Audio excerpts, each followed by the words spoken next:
Nora Callahan pressed her daughter's photograph against her chest with both hands and waited for the coal to finish what she had started. The engine had been off for 58 minutes.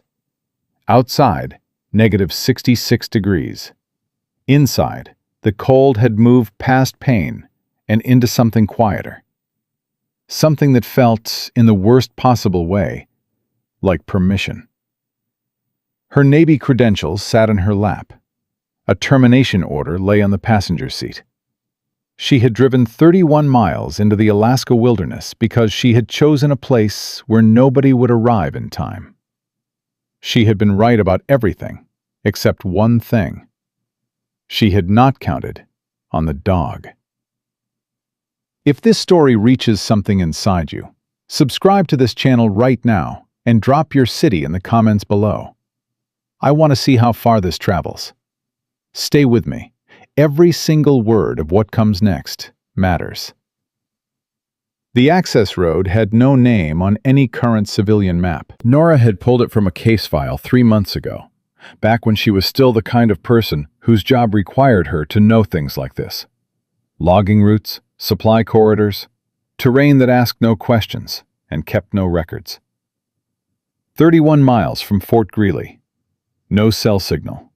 No traffic. The kind of place that only existed in the knowledge of people who had needed it for the wrong reasons. And she understood the specific bitterness of the fact that she was now using it for the same purpose the traffickers had. She had not been careless in her life.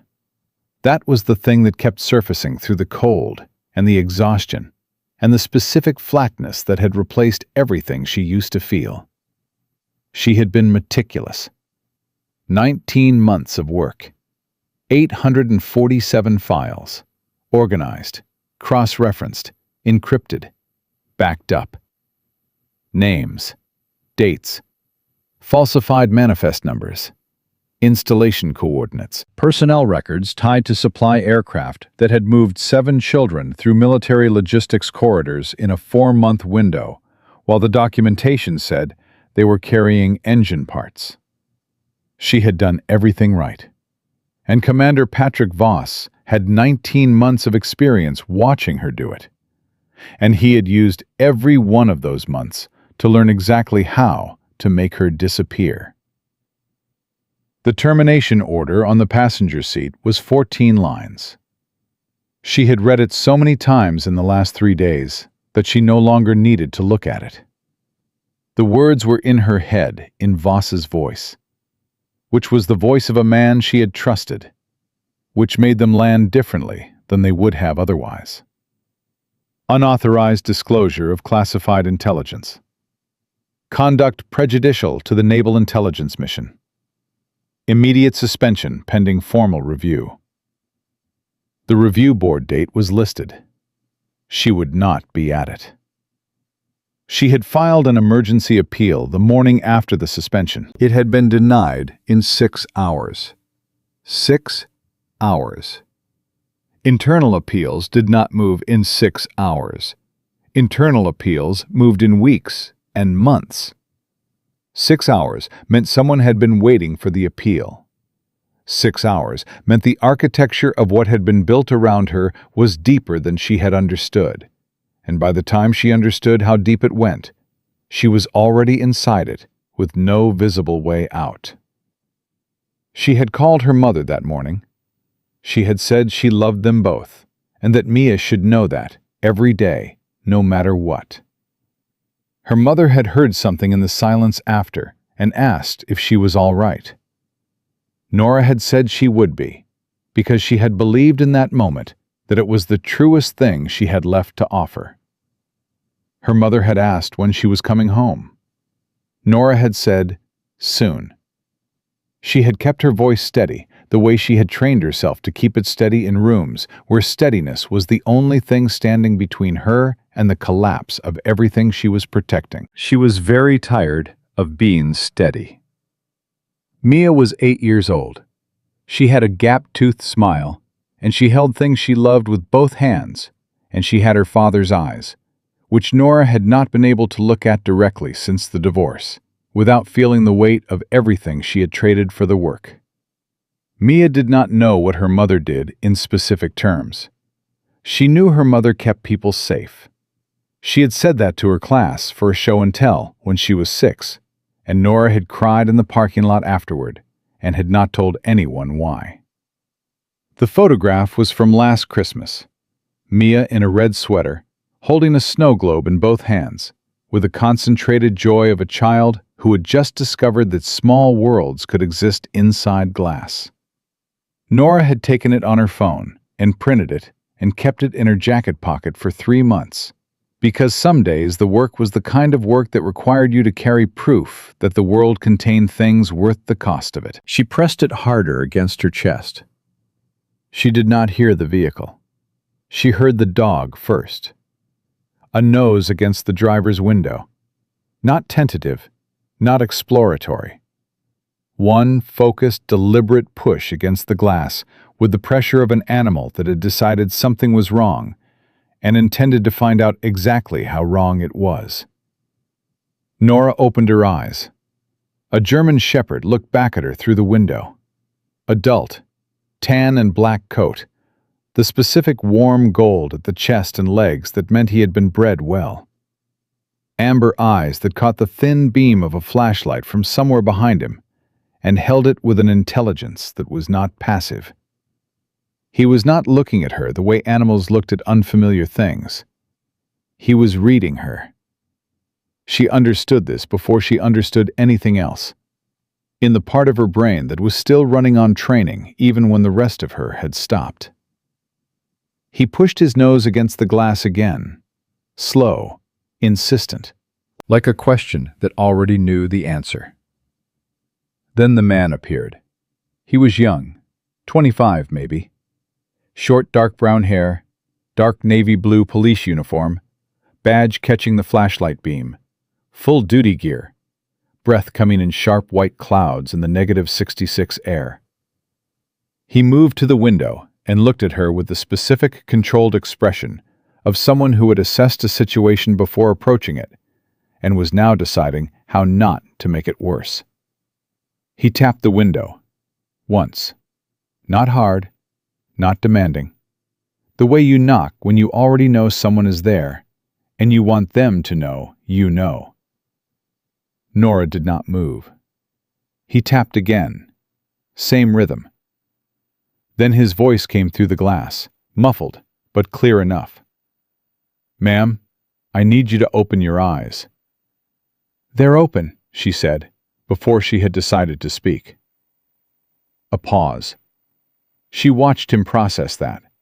The fact that she was conscious, coherent, and had still not moved. "I need you to open the window." "I'm fine." "Your lips are blue," he said. "Your breath has fogged the inside of this glass, which means your core temperature is already dropping. At -66 degrees, you have less time than you think you have right now." His voice was not unkind.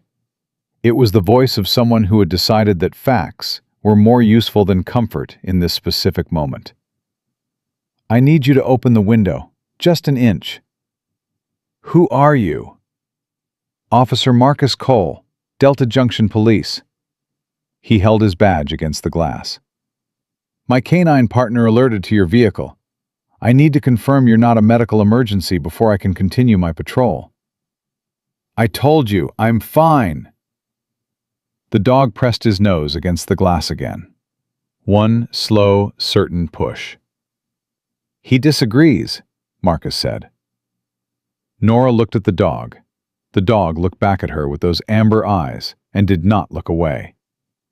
She had been looked at by a lot of people in the last 3 days. Reed, who had read the suspension letter over the phone in a voice like a recording of a person. The Internal Review Board member who had denied her appeal without meeting her eyes once. The 2 men outside her apartment in Anchorage the previous morning, who had not been maintenance staff, she understood now, and who had been very still when she pulled out of the parking garage. Every one of them had looked away when she held their gaze. The dog did not look away.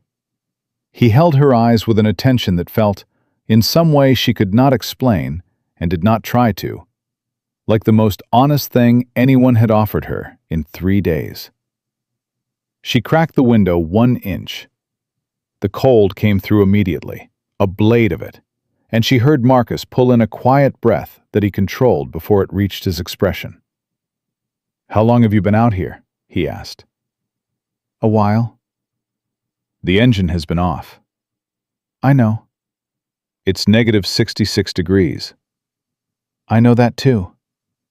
Another pause. She watched him choose his next words with the careful deliberation of someone who had been trained in this specific kind of conversation, and understood that the wrong sentence could close every door at once. "What's your name?" he asked. She did not answer immediately. The badge was still in her lap, still warm from her hand, which was the thing she had not anticipated, that after almost an hour it would still hold the warmth of her body. She looked at it. Then she looked at the photograph. "Nora," she said. "Nora." He said it back without inflection, the way you repeat a name to make a person feel heard rather than processed. "Nora, I'm not going to ask you to get out of the car right now. I'm just asking you to let me stay close for a few minutes. Can you do that?" She didn't answer. "Because here's the thing," Marcus said, and his voice shifted slightly. Still controlled, but something in it became more direct, less procedure. "My dog pulled me off a search corridor and brought me to this road specifically. Rex does not do things without a reason. He hasn't been wrong yet." A beat. "I've learned not to argue with him when he makes a decision." Nora looked at the dog again. Rex, she had his name now, was still at the window, still watching her with those amber eyes. His breath fogged the glass from the outside in small, rhythmic clouds. "How old is he?" she asked. She did not know why she asked it. "4, Marcus said. "He's been my partner since he was 18 months. A pause. "He doesn't warm up to people fast. He's warming up to you." She looked at Rex for a long moment. The photograph was still pressed against her chest. The badge was still in her lap. The termination order was still on the passenger seat, with its 14 lines and Voss's name at the bottom, and the weight of 19 months of work that was about to disappear into the same institutional machinery that had built it. "I have a daughter," Nora said. She had not planned to say it. It came out the way things came out when the cold had been working on you long enough that the barriers between what you were thinking and what you said stopped functioning. "She's 8. She collects snow globes." She stopped. "She thinks I keep people safe." Marcus was quiet for a moment. "Do you?" he said. The question landed differently than she expected, not as a challenge, as something genuine, as a man who actually wanted to know the answer. Rex pushed his nose against the glass one more time. Nora reached across and unlocked the door. Marcus opened it slowly, without rushing, and crouched at the door frame rather than standing over her, which was a choice that she recognized as deliberate and that told her something about who he was before he said another word. Rex moved past him and into the vehicle without being asked, climbing into the back seat and pressing his side against the back of Nora's seat with a steady, warm weight that settled against her spine. And she felt something in her chest shift in a way that she could not name and did not try to. "Start with the heat," Marcus said quietly. He reached for the ignition. "Everything else can wait a few minutes." The engine turned over. The heat began to push through the vents. Nora sat with the photograph still pressed against her chest, and the badge still in her lap, and Rex's warmth against her back. And for the first time in 3 days, she breathed without it feeling like something she was doing mechanically. "Someone framed me," she said. The words came out flat and precise, the way her voice went when she was reporting facts she had already fully processed and no longer had the energy to be emotional about. "I built a case for 19 months. It goes through military logistics, 7 children. It names a commander with enough institutional reach to rewrite procedure if he needs to. She looked at her hands. He needed to. Marcus did not react immediately. He sat in the passenger seat and let the silence hold for 2 full seconds before he spoke, which was the right thing to do. "Where is the case now?" he asked. Nora looked at him. "Why does that matter?" "Because if it still exists," Marcus said, and his voice was steady and direct, and carried the specific weight of someone saying something they meant entirely. "This isn't finished. And if it isn't finished, neither are you." Rex made a sound from the back seat, low and quiet. Not alarm. Something between a breath and a declaration. Nora turned and looked at him over her shoulder.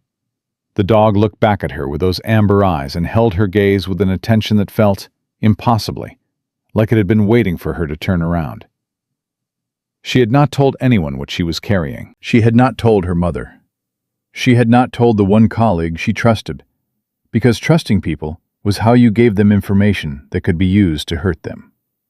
She had driven 31 miles into the Alaskan wilderness, with the evidence still around her neck, because she had understood, even in the worst of it, that the case was bigger than what was happening to her. She had just stopped believing there was a way to carry it forward. "There's a flash drive," she said. Marcus did not move, did not lean forward, did not reach for anything. He just listened. "Encrypted, 847 files. Everything I built." She paused. "It's not in this vehicle. I hid it before I drove out here. I didn't know if someone was coming. I just knew the case shouldn't die with me." The air in the vehicle was warm now. The cold at her fingers and her face was receding by degrees, replaced by the specific ache of circulation, returning to places it had started to abandon. Rex shifted behind her and pressed harder against her seat. Marcus was quiet for a moment. Then he said something she did not expect. "That's not the action of someone who is ready to stop." Nora looked at the badge in her lap. It was still warm. It had stayed warm for almost an hour in -66 degrees, held against the heat of her body, and she had not put it down once. And she had not, until this moment, allowed herself to think about what that meant. "Tell me where it is," Marcus said. Outside, the Alaska dark was absolute. The spruce trees were invisible past the first 10 feet. The cold pressed against every window of the vehicle like something patient and permanent. And somewhere out there, 31 miles from the nearest checkpoint, 2 men in a black government SUV were asking a gas station attendant in Delta Junction about a woman matching Nora Callahan's description, asking with a specific pressure that was not a question, but a closing procedure. They had credentials. They had authorization. They had been waiting for her appeal to be denied, and when it had been, they had been given a location and a window and a job that was not about bringing her in. It was about making sure she never opened her mouth again. And they were 40 minutes away. Marcus made the call from outside the vehicle, door cracked so Nora could hear every word, which was not standard procedure, and both of them knew it. He did it anyway. He had decided in the first 3 minutes that transparency was the only currency that was going to work with this woman, and he was not wrong. The number he dialed was not his precinct. It was a cell phone belonging to a man named Frank Okafor, retired Alaska State investigator, 22 years in federal state joint operations, currently living outside Fairbanks on a property he had bought when his wife told him she wanted to watch the northern lights from her own porch before she died. Frank had watched them with her for 6 years. She had been gone for 2. Frank still watched them every night because it was the kind of promise you kept past the point where keeping it made logical sense. Marcus had met him through a training seminar 18 months ago. Frank had pulled him aside after a session on evidence chain integrity and said, If you ever find yourself holding something too large for the room you are standing in, you call me before you call anyone else. Marcus had taken the number and never needed it until tonight. Frank picked up on the second ring. "How bad?" he said. No greeting, just that. "I have a naval intelligence officer sitting in my patrol vehicle," Marcus said. "She has been out here for close to an hour with the engine off. She has 847 files of documentation on a trafficking network running through military logistics. She was suspended 3 days ago by the man she was building the case against. Her appeal was denied in 6 hours." Silence on the line. Frank's silences were not empty. They were the silences of a man processing information at a speed that did not require filler. 6 hours, Frank said. "Yes, sir. That's not a review process. That's a containment procedure." "That's what I thought. How compromised is the chain above you?" "I don't know the full picture yet." "Then we assume fully compromised until proven otherwise." Another pause. "How is she?" Marcus looked through the cracked door at Nora. She was sitting with the badge in her lap and her daughter's photograph on the dashboard, where she had placed it so she could see it while the heat ran. Rex had climbed halfway into the front seat and was leaning against her with his full weight. Nora had not asked him to move. She had her hand resting on his back without appearing to realize she had put it there. "She's holding," Marcus said. "That'll do for now. Don't move her. Don't file a report yet. I'm 90 minutes out." A beat. "And Marcus, the documentation. Where is it?" "She hid it before she drove out here. She hasn't told me where yet." Frank was quiet again. Then, "She hid it before. That tells you something." "It tells me she never fully stopped." "It tells you she never fully stopped," Frank agreed. "Hold the line." Marcus stepped back into the vehicle. Rex turned his amber eyes toward him once, confirmed something, and returned his attention to Nora. "He's coming," Marcus said. 90 minutes. Former state investigator. His record is clean, and I trust him." Nora looked at him with a flat, evaluating expression of someone who had learned that trust was a word people used when they wanted something from you. "How do you know his record is clean?" "Because he's the one who taught me how to check." She held his gaze for a moment, then something in her expression shifted by a fraction. Not trust. Not yet, but the door cracking the same way she had cracked the vehicle window. An inch. Enough for air to pass through. "The flash drive is in a waterproof case," she said. "I packed it into a hollow under a spruce root, 300 meters north of where I parked. I marked the tree with a diagonal cut at knee height on the east side." She paused. "I did it before I turned the engine off." Marcus let that sit for a second. "You secured the evidence before you came out here." "The case was always bigger than what was happening to me." Her voice was factual, stripped down. "I just stopped believing there was anyone left who could carry it." Rex pressed harder against her side.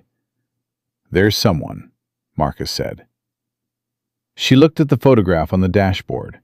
Mia with the snow globe, both hands, like something precious that might disappear if you held it wrong.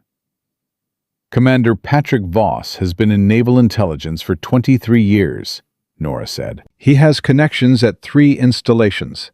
He has the kind of institutional reach that can move a review board in 6 hours and make 2 men with federal credentials appear on an access road in the middle of an Alaskan winter without anyone writing it down." She stopped. "I'm not small game. They didn't suspend me to slow me down. They suspended me to get me out into the open." Marcus went still. "You think they tracked you here?" "I think they've been tracking me since I filed the appeal." She said it with the calm of someone who had already processed the fear and come out the other side into the flat, clear territory of certainty. "I think they let me drive out here because out here is better for them than anywhere else." Rex stood up in the front seat. Not aggressive, not alarmed. Alert in the specific way he went alert when something was happening at the edge of his range that Marcus had not caught yet. His ears came forward. His eyes moved to the rear window. Marcus turned. The access road behind them was dark, nothing visible. The Alaska night was absolute past the first tree line. Rex did not sit back down. "Rex," Marcus said quietly. The dog's ears stayed forward. Marcus reached for his radio and switched to Frank's line. "Okafor, how far out are you?" "Just under 70 minutes now. What happened?" "My dog is telling me something is coming up the road." A beat. Then, "How long ago did you file your position?" "Standard check-in when I turned onto the access road. About 45 minutes ago." "Then your position has been logged in a system that Voss's people can access." Frank's voice was completely even. "They're not tracking her phone. They're tracking your patrol vehicle." The cold came back into the vehicle, even though the heat was still running. Not the cold of the temperature, the other kind. "How far back would they be?" Marcus asked. "If they moved when your check-in logged, and they knew which road you were on, 40 minutes, maybe less." A pause. "Can you move her?" Marcus looked at Nora. She had heard all of it. Her expression had not changed. She was already calculating. "We moved the vehicle further into the tree line," she said before Marcus could answer Frank. 30 meters, no more. Kill the lights. They'll see the tire tracks in the snow, but not in the dark."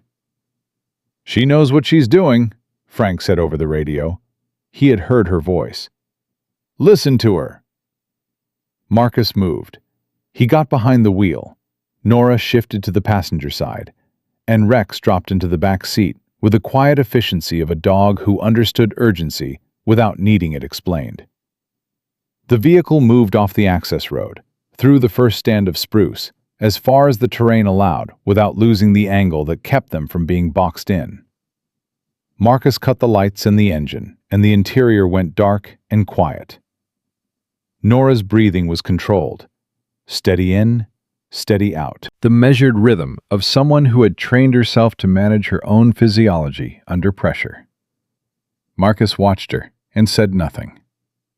Rex sat directly behind the center console, ears forward, body still. 8 minutes. Then headlights swept the access road from the south.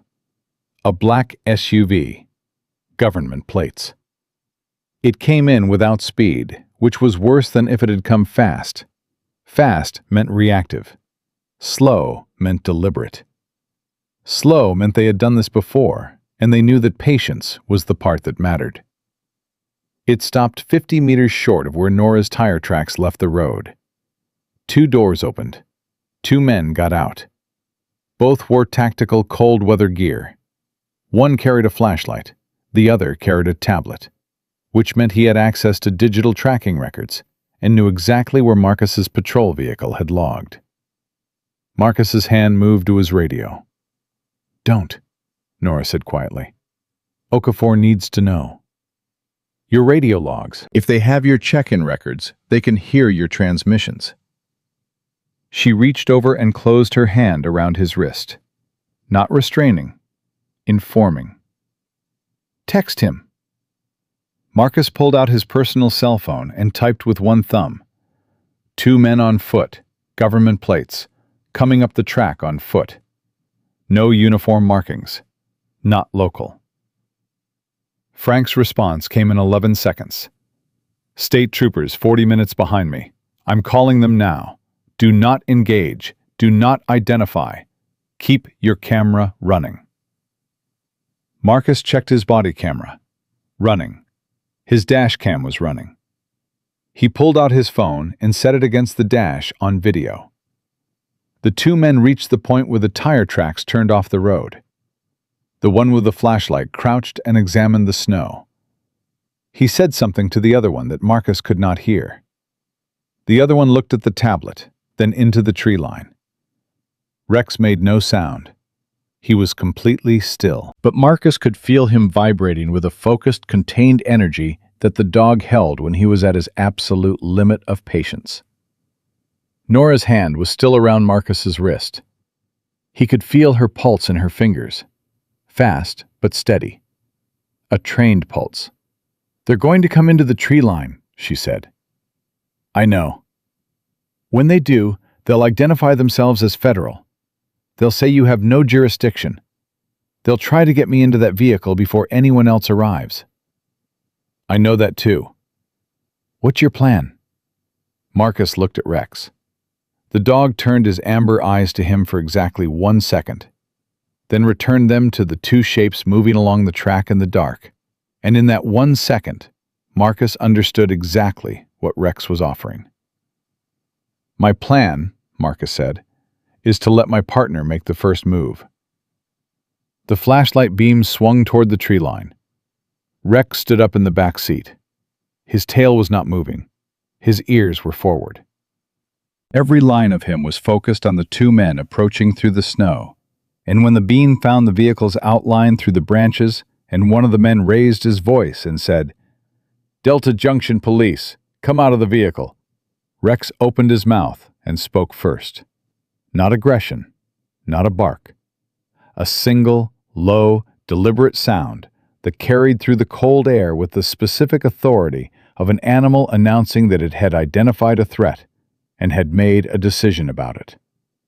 The two men stopped, and Marcus opened his door and stepped out into the negative 66-degree dark, with his badge in his hand, and his body camera running, and his personal phone recording, and his voice steady as the spruce trees around him. "Officer Marcus Cole, Delta Junction Police. You're on a state access road, and I have a canine partner who has already identified your approach as a threat posture." He kept his voice even, factual, the way Frank had taught him. "I'd like to see your credentials before anyone takes another step." The man with the tablet looked at the man with the flashlight. Rex stepped out of the vehicle behind Marcus and sat down in the snow beside him. Not at his heel, beside him, slightly forward. A deliberate positioning that said, "This is not a handler and his tool. This is two partners, and we have both decided where we stand." The two men looked at the dog, then at Marcus, then at the body camera on Marcus's chest. And for the first time since the black SUV had turned onto the access road, neither of them moved. The man with the flashlight moved first, not toward Marcus, toward the vehicle. A small, deliberate step that was not a step toward anything. It was a step designed to see what Marcus would do about it. Rex moved at the same time, not forward, sideways. 1 step, placing himself between the man and the vehicle door, and he sat down again in the snow, with his amber eyes fixed on the man's face, with the absolute, unblinking attention of an animal that had made a calculation and arrived at a number that did not include that step being repeated. The man stopped. "You need to control your animal," he said. "He's controlled," Marcus said. "That's what controlled looks like." The second man, the one with the tablet, stepped forward instead. He was older, broader through the shoulders. He moved with the specific, unhurried confidence of someone who had been in these situations before and understood that confidence was its own form of pressure. He reached into his jacket and produced a credentials case and held it open toward Marcus's body camera. "Agent Carl Dunn, Defense Intelligence Agency. This woman is a person of interest in an active federal investigation. You are required to stand down and permit federal custody transfer." Marcus looked at the badge. The right color, the right format, everything that a credentials case was supposed to look like. "Case number," Marcus said. Dunn blinked, just once. "Excuse me?" "The active federal investigation. What's the case number?" Marcus kept his voice completely level. "Standard verification. I need the case number before I can authorize a custody transfer on my jurisdiction." A pause. The kind of pause that was 1 second too long. That information is classified at a level above your clearance. Then I can't verify the investigation, which means I can't authorize the transfer. Marcus reached up and adjusted his body camera slightly, making sure Dunn's face was centered in the frame. My supervisor has been notified of my current location and situation. Alaska State Troopers have been dispatched as backup. I expect them in approximately 35 minutes. He said the number deliberately. He wanted Dunn to hear 35 minutes and run the calculation. We're welcome to wait. Dunn looked at the body camera, then at the phone on the dashboard, visible through the windshield, recording. Then at Rex, who had not moved a single degree from his position between the man with the flashlight and the vehicle door. You're interfering with a federal operation, Dunn said. His voice had dropped, not softer, flatter. The specific register of a man issuing a final warning before he stopped issuing warnings. I'm conducting a welfare check on an individual I found in a medical distress situation on a state access road, Marcus said. That is within my jurisdiction, my authority, and my legal obligation. If you have documentation of a federal custody order signed by a judge, I will look at it right now. He paused. Do you have a signed custody order? The silence that followed was the kind that answered the question without words. Inside the vehicle, Nora had not moved. She was watching through the windshield with her hand pressed flat against her sternum, against the photograph she had put back in her jacket, and she was running the same calculation Marcus was running, and arriving at the same numbers. 35 minutes was enough time if Dunn decided to wait. It was not enough time if Dunn decided that the cameras and the dog and the uniformed officer were obstacles that could be managed, rather than deterrents that could not. Her other hand had found the door handle, not because she had a plan, because she needed to feel that there was a handle, that there was a door, that there was a direction that was not trapped.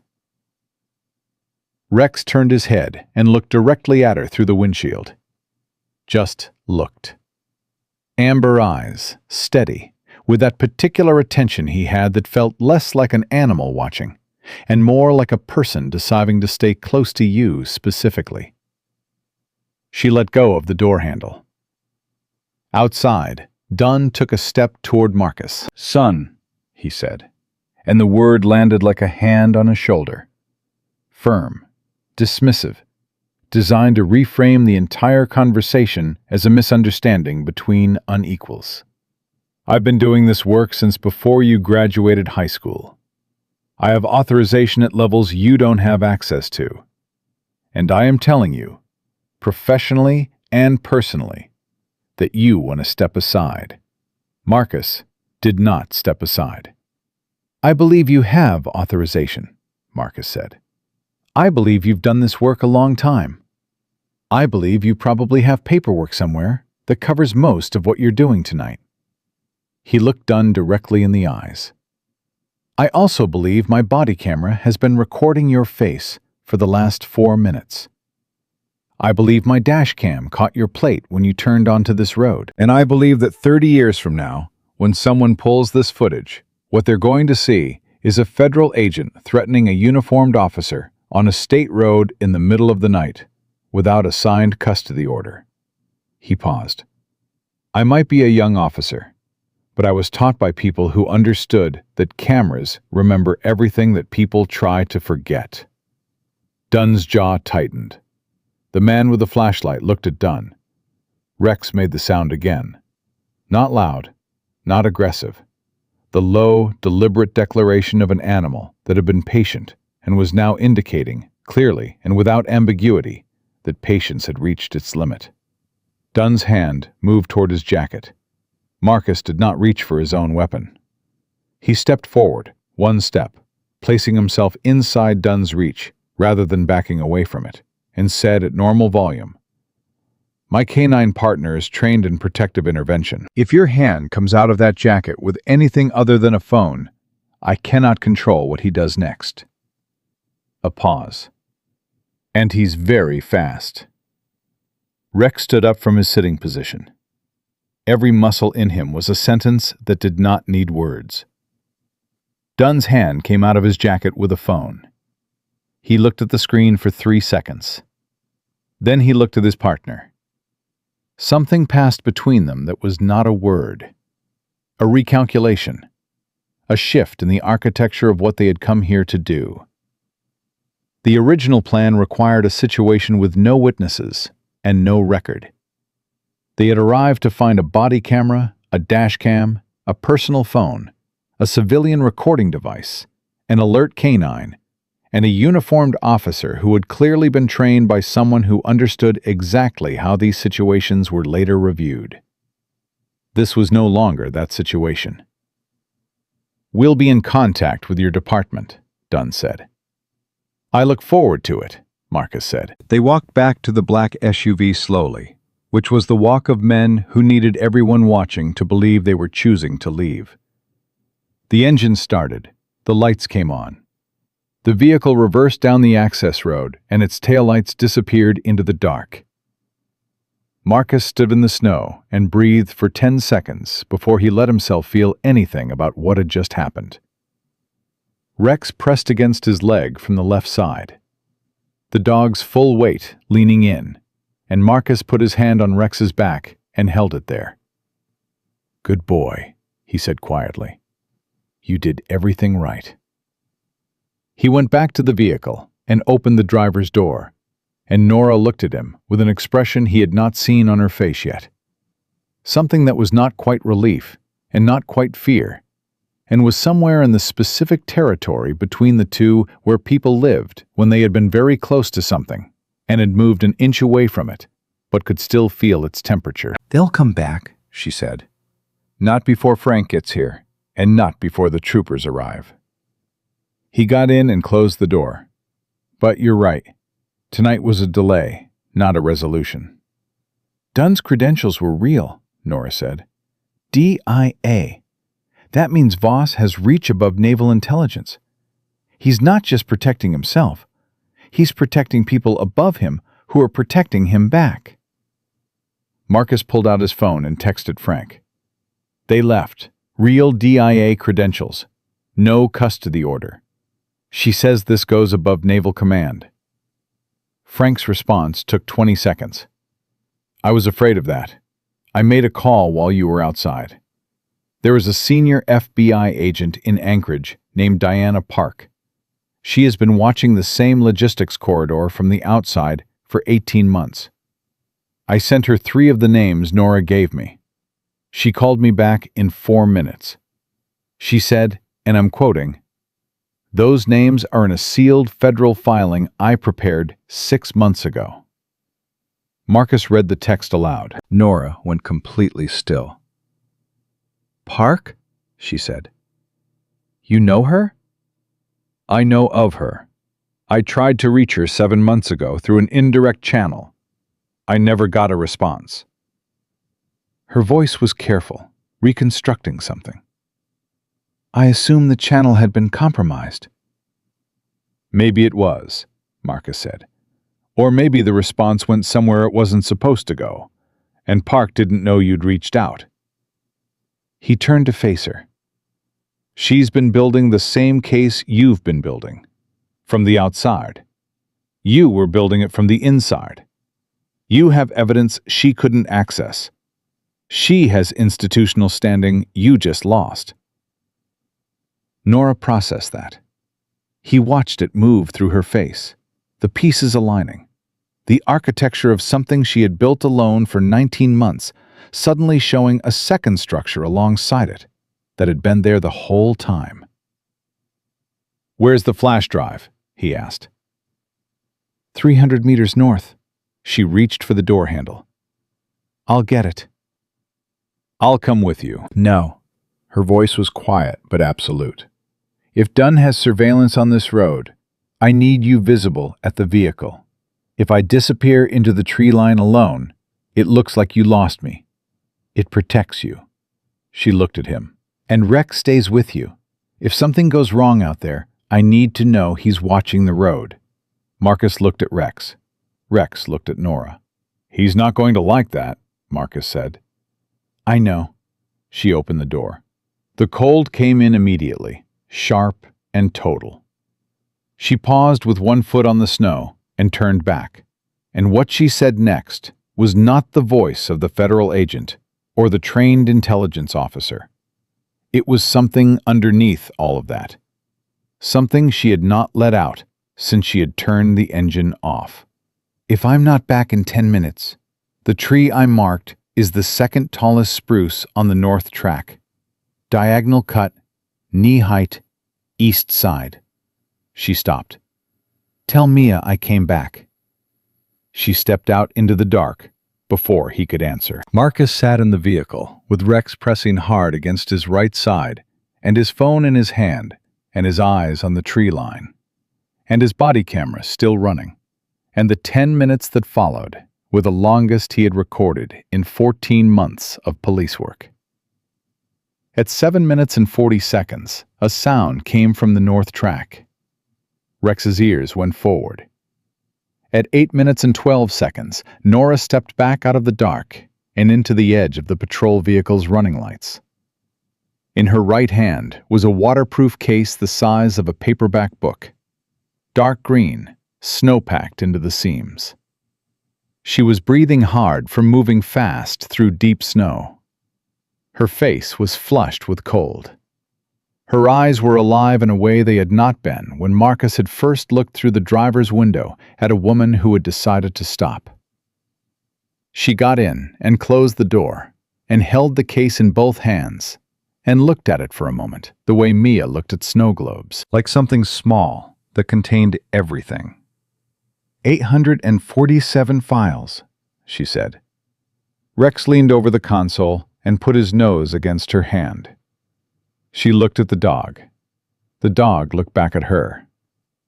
And Frank Okafor's headlights appeared at the bottom of the access road 43 minutes after the black SUV had disappeared. And behind him, the blue and red of Alaska State Troopers lit up the dark like the first evidence of morning. Frank Okafor was not what Nora had expected. She had built a picture from Marcus's voice when he talked about the man. Someone steady, institutional, the kind of retired investigator who wore his experience like a coat he never took off. What stepped out of the vehicle was a man of 58, with a deliberate way of moving that suggested he had learned a long time ago that speed without precision was just noise. He shook Marcus's hand once, firm and brief, and then he looked at Nora with eyes that did not evaluate her the way the review board had evaluated her. He looked at her the way a person looked at someone they had driven 90 minutes in the Alaskan dark to find. "You built the case," he said. Not a question. 19 months, Nora said. "Then you're the most important person in Alaska right now." He looked at the waterproof case in her hands. "And that's the second most important thing in Alaska right now." He turned to the troopers and spoke to them for 4 minutes, precise and quiet. And when he was done, they had a perimeter, a secured access point at the road entrance, and a protocol for handling any federal credentials that appeared before daylight without going through Frank first. The troopers were young, and they listened to Frank the way people listen to someone whose judgment had been tested so many times it no longer needed to announce itself. They set up in Marcus's patrol vehicle because it was warm and because it was already recording. Frank opened a laptop and connected an encrypted external reader and held his hand out toward Nora. She looked at the waterproof case. She had been holding it since she came back from the tree line. Her hands had not loosened on it once. She gave it to Frank. He plugged in the drive, ran a verification protocol, and the file tree opened on his screen. 847 files, organized with the specific precision of someone who had understood from the beginning that the case would need to survive without her there to explain it. Frank looked at the structure for 30 seconds without speaking. Then he said, "You built this to be presented without you." I didn't know who would end up carrying it, Nora said. That's either very professional or very sad. He looked at her. Maybe both. He opened his phone and called Diana Park.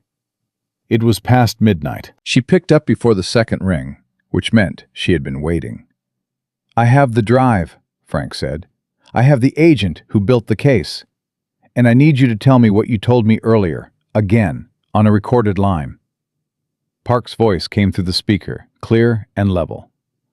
The 3 names you sent me, Voss, Dunn, and a logistics coordinator named Reyes, are in a sealed federal filing I prepared and submitted to a federal judge 6 months ago. The filing was sealed pending additional corroboration I didn't have access to. A pause. I think I'm looking at that corroboration right now. Frank turned the laptop toward Nora. Is Reyes in your files? Nora looked at the screen. Folder 7, Manifest Falsification. He authenticated 14 of the documents personally. Frank relayed it. Park went quiet for 10 seconds.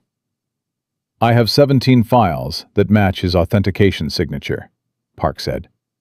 Combined with what you have, we don't need more time. We need a judge. How fast can you get one? I have a federal magistrate on my emergency contact list who owes me a professional debt I have never collected on. Another pause. I'll collect it tonight. Frank closed the call and looked at Marcus. You did the right thing every step of this road. Marcus was leaning against the door with Rex across his feet. The dog's full weight settled over his boots like a statement of permanence. I just followed my partner, he said. Rex's tail moved once. Nora looked at the dog. Rex turned his amber eyes to her and held them there, and she thought about the moment he had pressed his nose against the glass of her window and refused to look away. And she thought about what the world looked like from inside that vehicle an hour and a half ago. And she thought about Mia with the snow globe, and something in her chest that had been locked down for 3 days cracked open by 1 precise degree. She did not cry. She was too trained for that and too exhausted. But her breath changed. One long, slow release. The kind of breath that has been held so long, the body has stopped registering it as tension and has simply accepted it as a new normal. And the release of it felt like putting down something very heavy that she had carried so long she had stopped feeling its weight. Frank was still looking at his screen. He went still. Nora, he said. His voice had changed. She looked. He had opened folder 22. She knew what was in folder 22.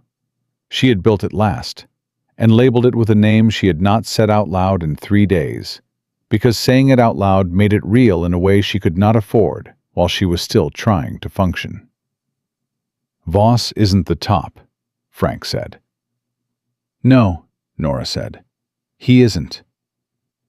The name at the top of folder 22 was Rear Admiral James Carver. 31 years in the United States Navy. 3 commendations. 2 congressional appearances on national security. A face that appeared on the walls of 2 different installation command centers as an example of institutional excellence. Frank set the laptop down on the seat between them, very carefully. The way you set down something that has just become significantly heavier than it was a moment ago.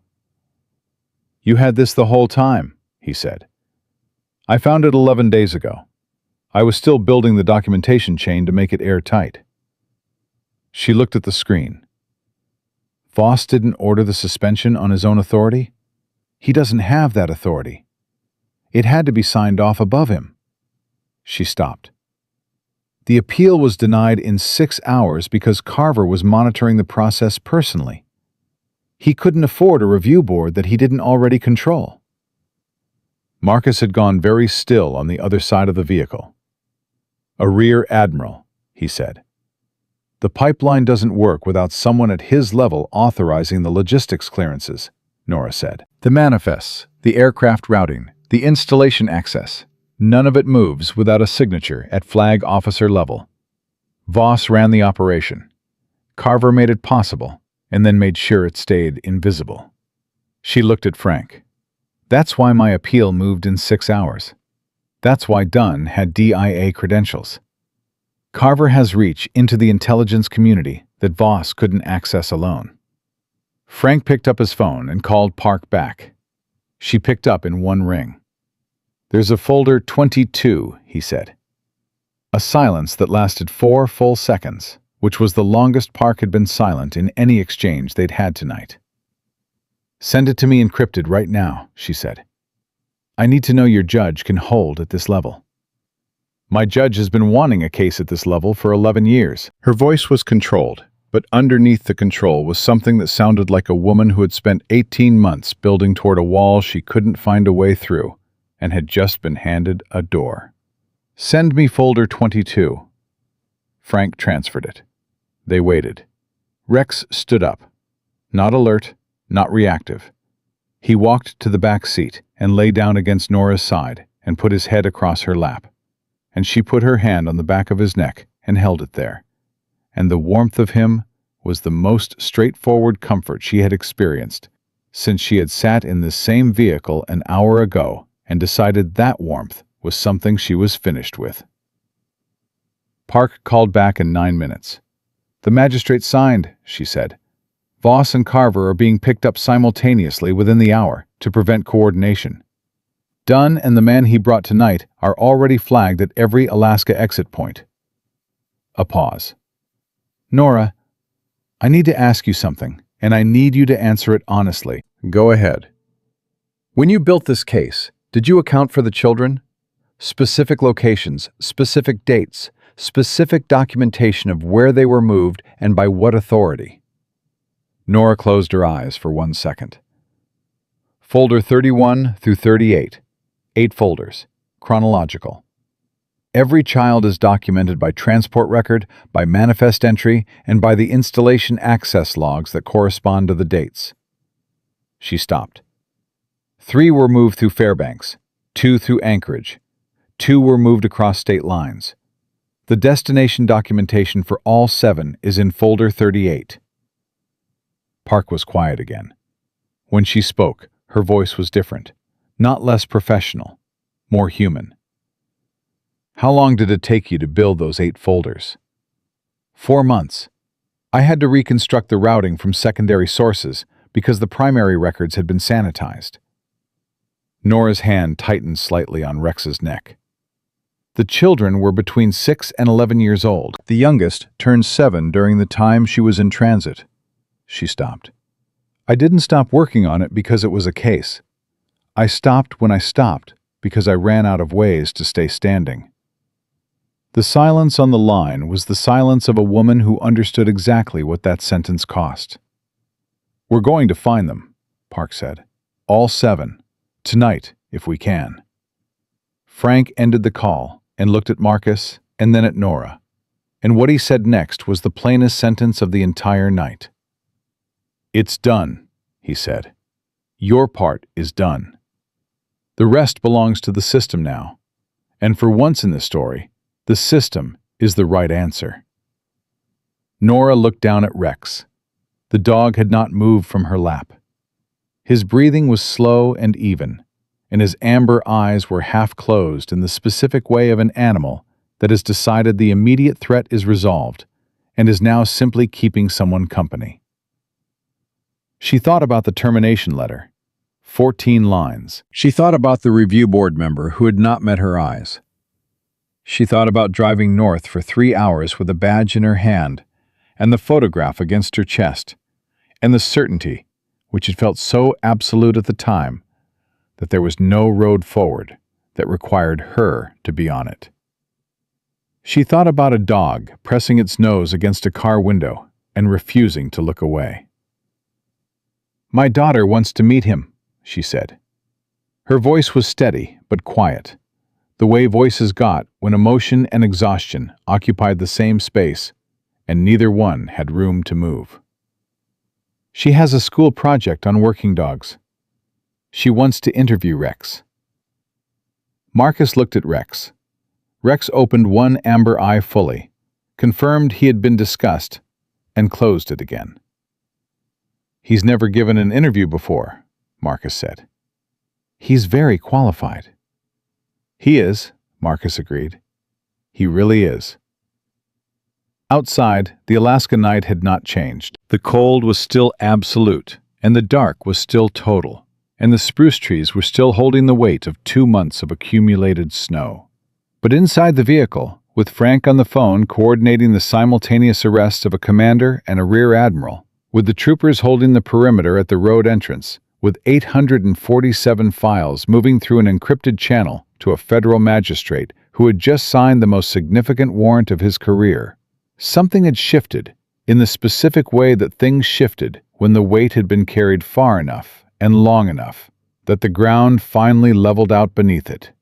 Rex's tail moved once against Nora's knee, slow and certain. She kept her hand on the back of his neck and did not let go. And for the first time in 3 days, she let herself think about Saturday, about Mia, about a gap-toothed 8-year-old with her father's eyes, who held things she loved with both hands, and who believed, without qualification, that her mother kept people safe. She was going to need to tell her she had been right. They found the first child at 2:47 in the morning. Frank took the call from Park and listened for 40 seconds without speaking. And when he lowered the phone, his face had the specific quality of a man who had spent 30 years in this work and had learned how to hold very large things very quietly. He looked at Nora. "Anchorage," he said. "A girl, 7 years old. She's with Child Services, and she's asking for her mother." Nora's hand stopped moving on Rex's neck. "She's alive," Frank said, because he understood that was the word she needed to hear first. Nora pressed both hands flat against her knees and breathed. In, out. The controlled rhythm she had trained into herself over 19 months of building a case that had required her to look at documents describing children as cargo entries and remain functional enough to keep working. She had stayed functional because falling apart meant stopping, and stopping meant the documents stayed documents, and the children stayed entries in a falsified manifest. She had stayed functional until she hadn't. "How many of the 7?" she asked. "2 confirmed so far. They're working through folder 38. Frank's voice was steady. "Park says her team has been moving since the warrant was signed. They knew where to look because you told them exactly where to look." Marcus said nothing. He was watching Nora with the careful attention of someone who understood that this moment required presence, not words. Rex lifted his head from her lap and looked at her face. "I need to call my mother," Nora said. Frank handed her his phone without hesitation, because her phone had been off since she drove north, and he understood without being told that turning it back on was something that needed to happen on her terms. She dialed the number she had known since she was 9 years old. It rang twice. Her mother picked up and said her name, and Nora heard everything in those 2 syllables. The fear that had been sitting in her mother's chest since the morning call. The 8 hours of not knowing. The specific vigil of a parent waiting for a phone to ring and not being certain what they would hear when it did. "I'm all right," Nora said. "I'm coming home." Her mother made a sound that was not a word.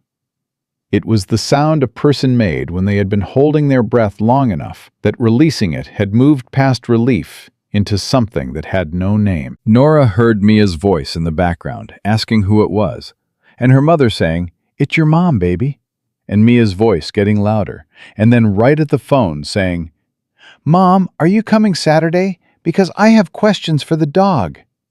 Nora laughed. It was not a large laugh. It was small and abrupt and surprised her completely, the way genuine things surprised you when you had been a long time without them. "Yes," she said, "I'm coming Saturday, and the dog has agreed to answer questions." She ended the call and handed the phone back to Frank and did not say anything else for a moment, and nobody asked her to. At 4:15 in the morning, Patrick Voss was taken into federal custody at his residence at Naval Air Station Fairbanks. He did not resist. According to the agent who made the call, he opened the door in his uniform, which he had apparently put on after receiving a call from Carver's aide 40 minutes earlier, warning him that something was happening. He had put on his uniform and waited. Park said later that she thought he had understood, at some level, that the architecture he had built was not going to hold forever. That a man who had watched Nora Callahan work for 19 months had always known, somewhere underneath the institutional protection, that she was better at this than he was. Rear Admiral James Carver was arrested simultaneously at his home in Anchorage. He said 4 words when the agents identified themselves. He said, "I want my lawyer." He did not say he was innocent. He did not say there had been a mistake. He said he wanted his lawyer, which was the statement of a man who understood exactly what he was being charged with, and had decided that the only remaining strategy was procedural delay. It would not be enough. Park had made sure of that. Folder 22 had made sure of that. Frank read Marcus the arrest confirmations from his phone, and Marcus sat with his back against the door and Rex across his feet, and processed the information with a quietness that Nora had come to recognize in him as the way he metabolized things that were too significant for immediate reaction. "Carver had 31 years, Marcus said finally. "He did," Frank said. 31 years and 3 commendations, and he used the logistics network he built to move children." "Yes." Marcus looked at Rex. "How does someone do that?" It was not a question that expected an answer. Frank did not offer one. Nora looked at the photograph in her jacket pocket, the one of Mia with the snow globe, and said what she had believed through 19 months of documentation and 4 months of reconstructing the movement of 7 children through a system that had been designed to make them invisible. "Because they believed no one was going to look hard enough," she said. "They were almost right." Rex turned his amber eyes to her. The almost was the word that held the entire weight of the night. At 6:30 in the morning, with thin winter light beginning at the edges of the sky, Park called Frank with the final count. All 7 children had been located. 6 were in Alaska. 1 had been moved across state lines to a facility in Washington state and was in the custody of the U.S. Marshals Service. And her mother had already been notified and was on a flight. All 7 were alive. All 7 were in medical care. The youngest, the girl who had turned 7 during transit, was asking for pancakes, which the child services worker relayed with the specific detail of someone who understood that the ordinariness of the request was the most significant thing she had heard all week. Nora pressed her fist against her mouth for 3 seconds. Then she lowered it and breathed and said, "Tell Park, thank you." "Tell her yourself," Frank said, and handed her the phone. She and Park spoke for 11 minutes. They had never met in person. They had spent 18 months building toward the same wall from different sides without knowing the other existed. What they said to each other in those 11 minutes was not recorded, and neither of them discussed it afterward. But when Nora handed the phone back to Frank, her eyes were red at the edges, and Park's voice, when Frank spoke to her after, was quieter than it had been all night. Some things did not need to be observed to be understood. 3 weeks later, Marcus stood at the front of a room at the Delta Junction Public Safety Building and gave a statement to a joint federal-state review board that had been assembled to evaluate the events of the access road. He described his actions methodically and without embellishment. He described Rex's alert, the approach, the 2 men with federal credentials, the decision to keep recording, the decision to stand his ground without escalating. He described it the way he had been trained to describe things, accurately, sequentially, without editorializing. At the end, one of the board members, a woman of 60 with the bearing of someone who had reviewed a great many incident reports, looked up from her notes and asked a question that was not on the standard form. "Officer Cole, at the moment when you stepped out of the vehicle and faced two federal agents without backup, without jurisdiction clarity, and without certainty about how it would resolve, what were you thinking?" Marcus considered the question. "I was thinking that my dog had made a decision," he said, "and that his decisions had been right every time I trusted them, and that if I drove past what he found, I would spend the rest of my career knowing I drove past it." The board member wrote something down. Then she looked up again. "And the canine, what was he doing at that moment?" "He sat down in the snow between me and the two agents," Marcus said. "He looked at them. He didn't move." He paused. "He was doing what he always does. He was making it clear where he stood." The board member looked at Rex, who was sitting at Marcus's left heel with the composed, alert posture of an animal attending a formal proceeding that he had already assessed and found manageable. "He's very calm," she said. "He's always calm," Marcus said. "He only gets loud when loud is the right answer." 4 months after the arrests, Nora Callahan was reinstated to Naval Intelligence with a formal finding of wrongful action. The suspension letter, all 14 lines of it, was entered into the federal record as documentation of the cover-up mechanism. Voss's own instrument of erasure became the evidence that helped put him in a cell for the rest of his working life. She was promoted to senior investigator for the Pacific Northwest and Alaska Naval Intelligence Division 6 weeks after her reinstatement. On the morning the promotion was formalized, she drove back to Delta Junction alone. She did not tell anyone she was going. She parked on the access road and walked to the place where Marcus's vehicle had been in the dark. And she stood there in the March air, which was still cold, but was no longer the cold that had been making decisions for her. And she looked at the tree line. "I finished it," she said.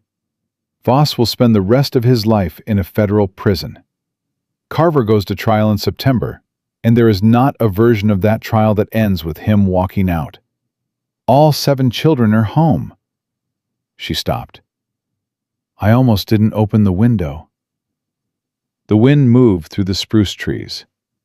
She chose to believe it was the right kind of answer. That Saturday, Mia arrived at Marcus's place outside Delta Junction with a notebook and 4 carefully prepared questions for Rex, and the absolute unshakable certainty of an 8-year-old who had decided that interviewing a working dog was a completely reasonable thing to do. Rex met her at the door, and she sat down on the floor immediately and put her hand out the way her mother had told her to. And Rex looked at the hand and then at Mia's face, and then he walked forward and sat down directly in front of her and looked at her with those amber eyes. Mia looked back at him. "You found my mom," she said. Rex's tail moved, once, slow and certain. "Okay," Mia said, and opened her notebook. Question 1. Nora watched from across the room. Marcus stood beside her, and neither of them spoke for a moment, because the moment did not require anything added to it. "She's going to give him a higher rating than she gives me," Marcus said. "Probably," Nora said. Rex looked up at that exact moment and met Nora's eyes across the room, with those amber eyes that had started everything on a January access road. Clear and present, and entirely without doubt about what mattered. And Nora felt the weight of the night she had driven 31 miles into the Alaskan dark, and the weight of 19 months, and the weight of a badge that had stayed warm for an hour in negative 66 degrees. And she understood, fully and finally, that the warmth had always been the answer. She had never stopped. Not really. Not all the way. And because she hadn't, 7 children went home.